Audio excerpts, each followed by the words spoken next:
Estamos aquí en una nueva entrega de Tal Como Son. Y antes de presentarles a mi invitado, veamos a quienes confían en mí.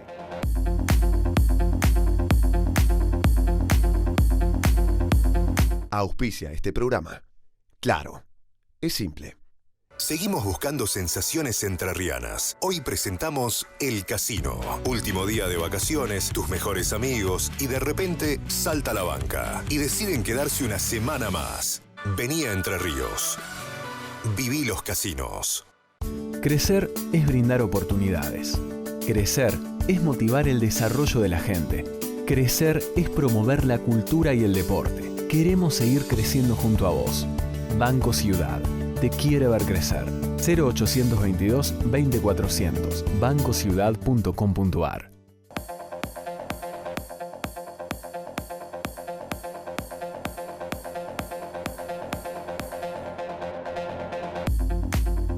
Grupo Telecom, una mirada diferente para un mundo diferente.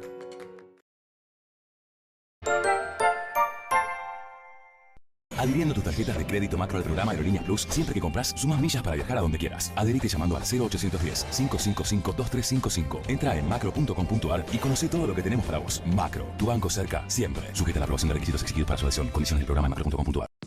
Llegó 4G de Movistar. Navegá hasta 10 veces más rápido. 4G. Podés en tiempo real. Movistar. Tengo a mamá en casa. Tengo a mi suegra en casa. Te ayuda en todo. Y se mete en todo. Locura tiene por la nena. Locura tiene. Para mí es locura.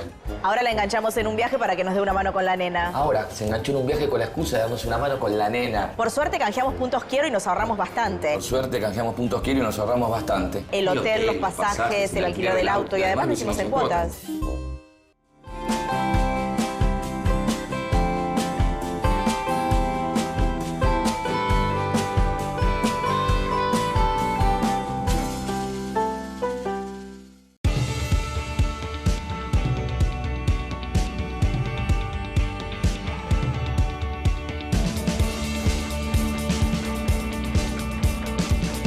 Hay un banco que hace posible que alcances tus sueños.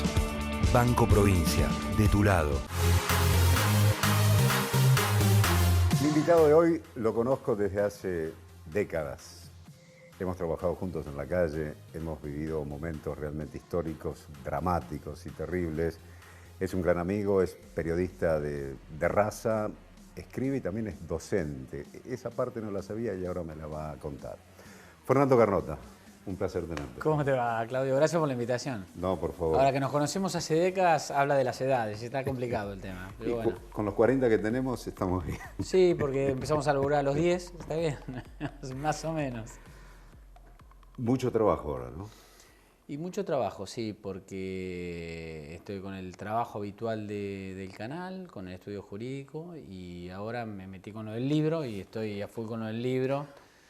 Primero fue todo el trabajo previo al libro, que cuesta muchísimo, y después cuando nace el hijo hay que amamantarlo, así que estamos en eso. Hay que estar ahí, cobijarlo, darle contención y todo esto. Acá tenemos el libro, Fernando Carnota, Marmota, el relato al desnudo y la verdad de la era acá. ¿Cómo se te ocurrió escribir este libro? ¿O sentiste la necesidad de...? Sentí la necesidad a partir de algo personal que me pasó, que fue descubrir dónde estaba parado y dónde me había corrido el kirchnerismo. Vos sabés que a mí me pasó algo muy particular, porque yo voté a Néstor Kirchner. Sí.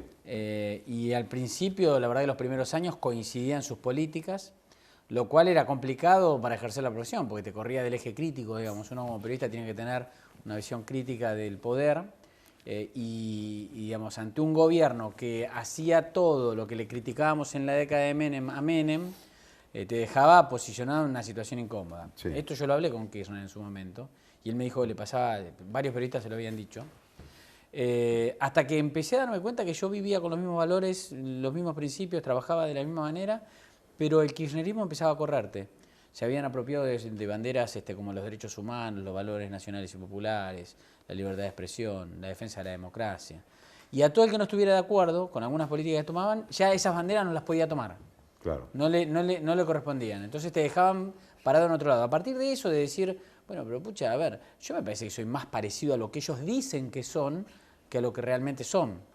Y a partir de eso empecé a ver todas las contradicciones del kirchnerismo y empezó, bueno, una manera de reconocer la situación y ahí empezó el trabajo. ¿Cuánto tiempo te llevó? El trabajo en sí, un año. La escritura concretamente 8 meses, más o menos.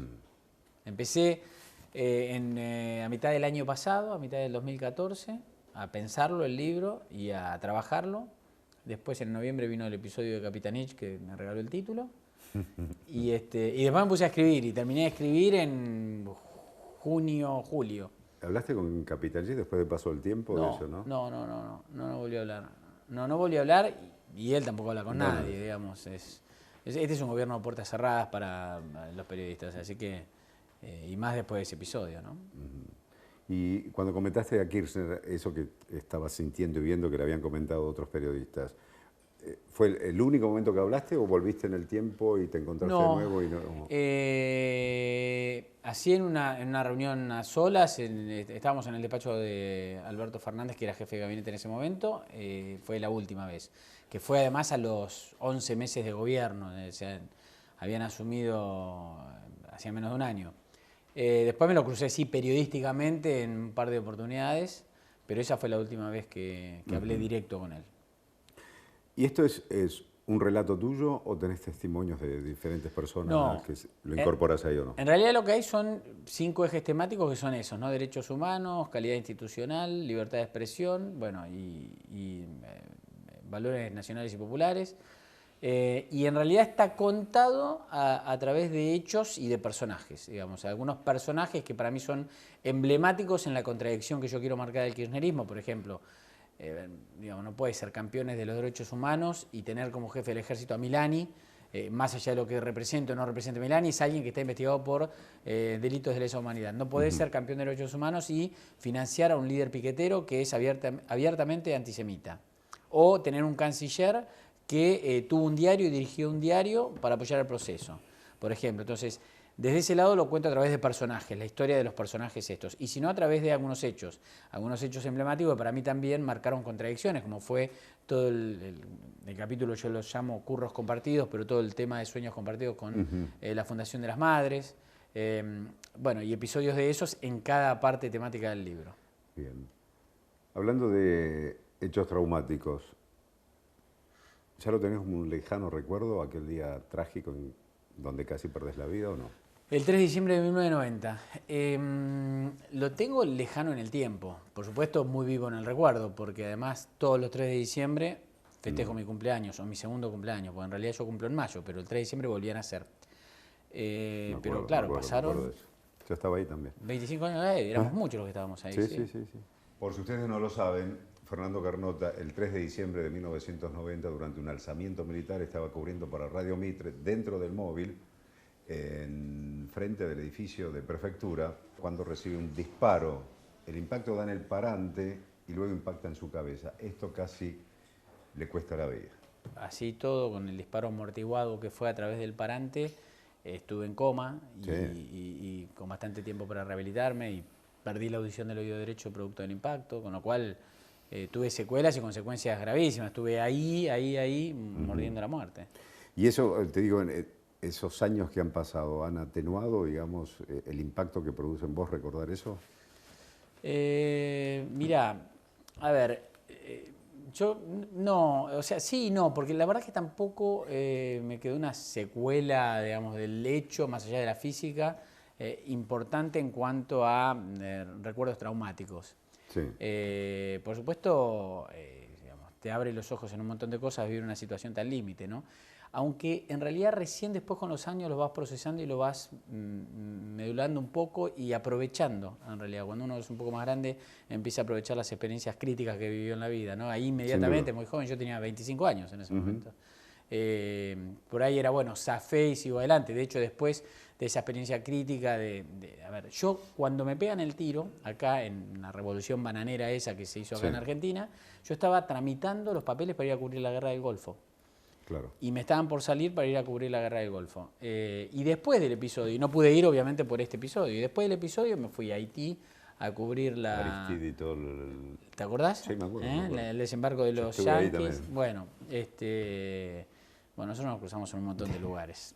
Y después me fui a Sudáfrica a cubrir la elección de Mandela en un clima hostil complicado. y político, donde la guerra civil moría Estaba gente flor todo de el piel tiempo. ahí, Había que totalmente. salir a trabajar con el chaleco antibalas, no me olvido más, porque no te dejaban salir del hotel o te lo recomendaban por lo menos. Pero Con lo viste cual, viste, no me frenó. Ahora, después uno empieza a procesarlo un poco más. Totalmente. ¿Cuánto te llevó de recuperación en aquella época que te dieron el tiro? Y a mí me pararon el tiro el 3 de diciembre del 90, un lunes, bueno, estuve internado en coma y en terapia intensiva 2 semanas hasta que salí, seguí con curaciones y estuve, ponele, todo el verano con las curaciones de la herida. Y en marzo volví a la radio, medio como que no querían que vuelva tan rápido, qué sé yo, pero además volví con un collar cervical. ¿Te acuerdas que Claro, estaba laburando? ya se me acuerdo. Laburaba en la calle con un collar cervical porque había tenido desplazamiento de vértebras. De vértebras. Y estuve 8 meses con ese collar y laburando con eso. Pero bueno, a media máquina, ¿no? Obviamente, no querían que salga mucho a la calle y demás, pero volví rápido. ¿Hay imágenes del móvil? Hay imágenes. Hay imágenes. Sí. ¿Las viste alguna vez o no? Sí, las vi. Mira, las vi inmediatamente después las vi alguna vez y las volví a ver el año pasado.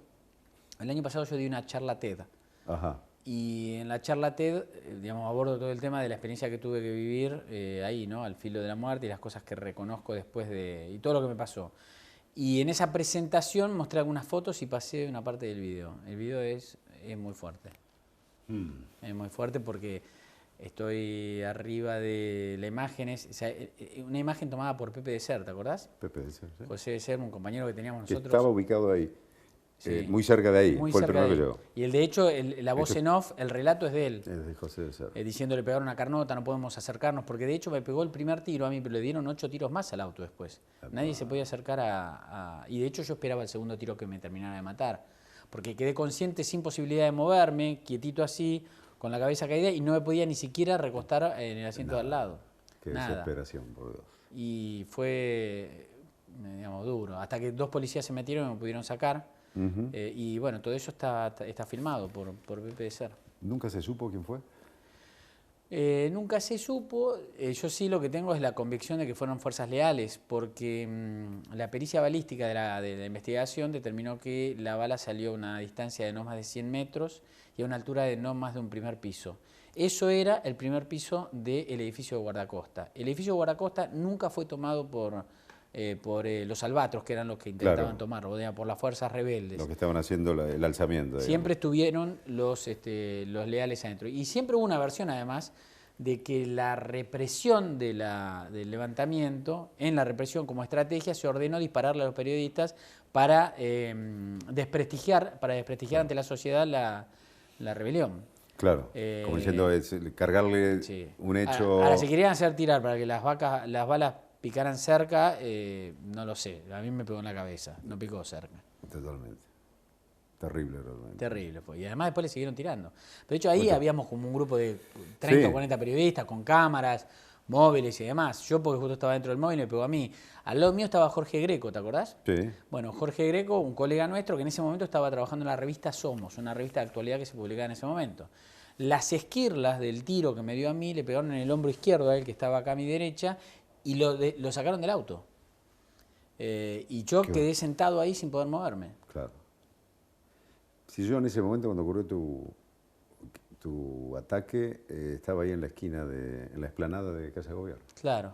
Claro, bueno, estaban todos los puestos ahí, después estaba el edificio Libertador. Y íbamos moviéndonos de un lado a otro. Bueno, en ese momento yo justo estaba ahí, pero venía de Libertador recién. ¿Sos abogado también? Soy abogado también, sí. ¿Vocación? Te diría que por deformación soy abogado, porque soy periodista, digamos, en la sangre llevo el periodismo, estudié periodismo, me recibí de periodista, trabajo de periodista.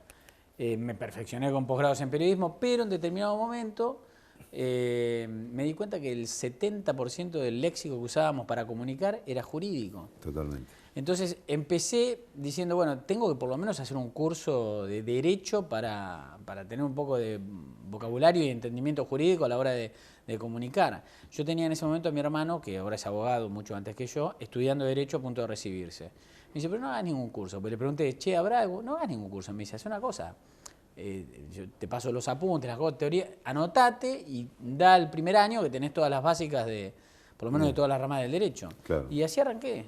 Y empecé y bueno, y me terminé recibiendo de abogado. Ahora tengo estudios jurídicos, llevo algunas cosas, pero la verdad que no ejerzo, no litigo personalmente. Sí, sin lugar a dudas, esta vez el léxico es muy importante para nuestra profesión. Yo trabajé 8 años en tribunales.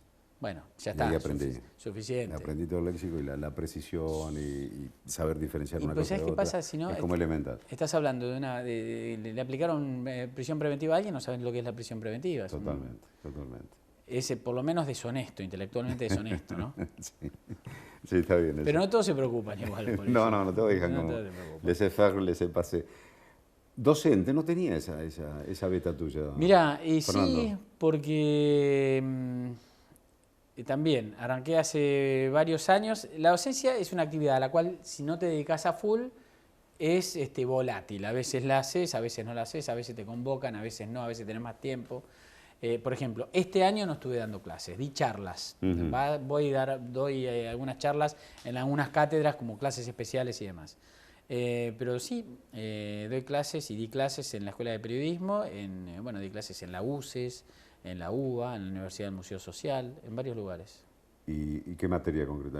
¿Relacionada al periodismo? Siempre relacionado al periodismo, y... nunca derecho. Siempre relacionado al periodismo y periodismo de investigación, redacción periodística, pero básicamente siempre las materias que están relacionadas con el periodismo de investigación. ¿Cómo ves la evolución en cuanto a la tecnología en los medios de comunicación y la forma de informar de la forma que lo hacíamos nosotros en aquellos años? Bueno, una de las charlas que di este año tiene que ver con eso. Una de las charlas que di tiene que ver con la experiencia que vivida, en este caso mía, pero de periodistas contemporáneos nuestros, porque la verdad que nosotros agarramos el quiebre justo de la tecnología, digamos. Nosotros hacíamos móviles con el VHF y la manopla. Ustedes para televisión, bueno, en ese momento yo estaba en radio y Claudio estaba en tele. Ustedes grababan y mandaban el cassette por la moto esperando, sí. Con lo cual había códigos que eran, por ejemplo, si estábamos los dos cubriendo una misma conferencia de prensa, vos me dejabas a mí primero hacer el reportaje, total yo estaba saliendo en vivo en ese momento en la radio, iba y lo necesitaba. Entonces yo grababa y salía. Y vos lo mandabas y salía por ahí al mediodía, Totalmente. el noticiero del mediodía. Entonces había códigos de decir, dale, grabá vos que sos radio. Hoy eso se perdió. Hoy estamos en vivo los dos. Con lo cual esos códigos desaparecieron. Todo simultáneo, claro. Bueno, se reconfiguró todo. Desde la posibilidad del acceso a la información, porque antes, por ejemplo, sacar a un ministro al aire, por ejemplo, en radio, era tener que rogarle al ministro que por favor te diera bola. Después que por favor te dejara entrar en su despacho con él, llevarte bien con la secretaria para que te preste el teléfono y después de sus reuniones sentarlo al lado del teléfono de él que te prestó. Totalmente. Mientras vos estabas esperando que te dieran aire, porque además tenías que pelear con los productores en la radio y recién ahí hacer la nota. Sí. Hoy es un celular. Con lo cual se le cayeron todas las excusas a los funcionarios y a los periodistas. Digamos, los periodistas que decían, no, porque se me fue, y por ahí nunca lo habías visto, eso ya no está, porque tenés el celular. Y a los funcionarios que te decían... se ve todo hoy en día, ¿me entendés? No, y a los funcionarios que salían rápido del despacho decían, no puedo porque me estoy... Y se subían al auto y decían, bueno, súbame con usted, voy con usted y vamos haciendo la nota. Digamos, entonces, he visto... Claro, bueno, nos ha pasado las dos cosas a nosotros, digamos. Yo antes de dejar de subirse al traje con el ministro, que claro. El celular en la época que salió, en la época del la valijita. Movicom gigante, que parecíamos re cancheros porque íbamos con una valija así que nos dislocaba el hombro. Además yo iba en el subte viajando con una cosa así gigante. El antecesor de lo que era el famoso ladrillo. Terrible. Después, pero... El ladrillo. Ahora, ¿viste el cine como mata, la tecnología como mata al cine, no? Porque ahora ves una película que parece buenísima y de repente sacan un celular así y vos decís, claro, ¿cuántos años tiene? Y por ahí tiene 5 años, 6 años nada más la película. Eso es tremendo, pero sacan, sí. Cuando ves una serie de televisión y un celular que es un... Pero a nosotros nos pasó las dos cosas, sí. Tener que trabajar sin tecnología y con tecnología, lo cual es un doble desafío porque, digamos, al no ser digitales, porque nosotros no somos generación digital, tenemos que ayornarnos y aprender. De hecho, quedamos afuera un montón de cosas por más que querramos y le pongamos buena voluntad. Yo me acuerdo cuando entraba a la redacción de 9 Diario, eran 4 teletipos. Sí. NA, Reuters, Telam y France Press o alguna de esas, sí. Alguna internacional. Y tirando papeles y rollo de papeles. Y si cuando uno entraba a cortar cables, literal. Claro, para aprender. Para aprender. Y seleccionar las noticias. Claro, cortar cable era cortarlo, literalmente. Y ver internacionales con internacionales, policiales, política, y llevársela a los redactores. Y lo que incorporabas acá era cuando sentabas el traste a la mañana temprano, los diarios y a leer y a leer y a leer. ¿No? Hoy en día, digo, el acceso a la información se ha facilitado tanto. Y hoy es, la verdad que hoy los periodistas llegan absolutamente informados a las redacciones. No es que necesitan llegar 2 horas antes para poder informarse. Uno, la verdad que ya llega informadísimo. A mí me pasa el noticiero de la mañana, me dicen, bueno, ¿a qué hora te levantas? Me levanto temprano porque, digamos, ir a la televisión es un tema, tener que ir afeitado todos los días, ir a maquillar y todo ese tipo de cosas, pero si no, no hace falta llegar 2 horas para leer los diarios. Primero que yo por lo menos estoy leyendo hasta las 12 de la noche, con lo cual ya sé, hay 3 cosas nuevas a la mañana. Yo siempre digo, me preguntan, ¿lees mucho? Sí, pero vas actualizando constantemente la información. Llega un momento que entras en la ruedita de la actualización y es refrescar, es un refresh. 2 horarios, mañana y noche, pasa eso, donde vos decís, se actualiza la información constantemente. Entonces no tenés que leerte toda una nota para decir a ver de qué se trata. Y la verdad que las notas de fondo, y por ahí las columnas de opinión y demás, yo las vas leyendo durante el día, pues tampoco es que la tenés que leer las 20 notas de opinión antes de empezar un noticiero en donde las notas de opinión tienen poca relevancia. Además vas logrando la agilidad en la lectura también. Sí, y el cansancio de los años, las 2 cosas son. ¿Y los anteojos? Sí, todo. ¿Usás anteojos o no? Mirá, ¿Para lectura de noche o no? Me venía corriendo el Alzheimer y me agarró, sí, no tengo ahora acá, pero poquito a veces, cuando no hay luz, ¿viste? Ajá. Y acabo de cumplir 50, o sea que a los 50 me agarró. Conozco gente que le agarró. No, a partir de los 40 es cuando empiezan las complicaciones. Claro, bueno, yo venía resistiendo. Fernando, gráfica, arrancaste con gráfica ya cuando tenías 20 y pico de años en La Nación, sí. Radio, televisión. ¿Hay alguno que te guste más? A ver, yo soy, para ponerlo en términos que se puedan entender, hijo biológico de la radio. Sí. Digamos, yo hice primeras experiencias en gráfica, pero la primera experiencia fuerte la hice en Radio Mitre cuando entré a los 22 años. O sea que soy hijo biológico de la radio y hijo adoptivo de la televisión, porque en el 2000 hice lo primero en televisión, hubo un lapso en el medio, 5 o 6 años donde hice radio y televisión, y ahora ya hago solo televisión, por lo menos por ahora, desde hace 5 años. La verdad que yo era de esos que cuando estudiaba, y tenía 19 años, decía y creía que el verdadero periodismo se hacía en los medios gráficos y que los verdaderos periodistas eran los que no conocías el nombre. De esas cosas que uno piensa cuando... Sí. Terminé, digamos, por el lado absolutamente contrario, haciendo televisión y, bueno, y pero por hacer televisión eso tiene más que ver o con menos el desarrollo de la tecnología también, ¿no? Claro. Que ha ido modificando. Claro, pero yo me acuerdo que veía los noticieros de televisión. Además había una pujante entre la gráfica y la televisión. Terrible. Decía, mirá, los irresponsables estos están diciendo cualquier dato. Y nosotros... Del otro lado decía, claro, vos estás todo el día frente a la maquinita, tenés tiempo de buscar, de hacer, de escribir, de corregir. Y uno en la tele tenés que decirlo en el momento, digamos. Y además en la tele no solo tenés que decirlo en el momento, sino que tenías poco tiempo para revertir lo que te habías equivocado. En cambio ahora todo es más dinámico. Digamos, los noticieros 24 horas... Vos vas permanentemente actualizando y editando minuto a minuto la información. Y en la gráfica pasó al revés, tenés las versiones online de los diarios, con lo cual también pueden ellos ir actualizando, corrigiendo y actualizándose la impresión diaria de papel, ¿no? O sea que todo como que todo va a una sola plataforma. ¿Tuviste algún papelón así como decís? Mirá lo que hizo, ¿no? En la profesión. Sí, de furcios en la tele todos los días. Cuando vos escuchás que nos estamos riendo porque algo pasó, por ahí nadie se dio cuenta, nosotros sí, pero... ¿Te duele o...? No, le pongo el pecho y sigo, ya está, ¿qué querés que te diga? No, algunas son peores que otras, pero el otro día estaba leyendo un título y el título decía En la cancha de Argentino de Quilmes. Me salió en la concha de la Argentina de Quilmes. Por supuesto no pudimos seguir leyendo los títulos. Sí, mandamos ciudad. No, sí, pasaba la musiquita, los títulos y nadie leía, pero porque nos estábamos riendo todos, ¿viste? Era de esas, qué sé yo, te salen, ¿viste? Uno es humano. Uno es humano, por supuesto. Bueno, Fernando, éxito con el libro. Muchas gracias. ¿Qué es el segundo ya? Ese es el segundo. El otro ya hace algunos años fue El Palacio de la Corrupción. Por el Consejo Deliberante. El Consejo Deliberante, exactamente. Lo vamos a leer. Bueno, gracias por la invitación. No, por favor, un pequeño recuerdo de la Martina, tu paso por Tal Como Son. Es cierto, es verdad, no, porque después si no... No está vacía la bolsa. No está vacía. Gracias, Un placer.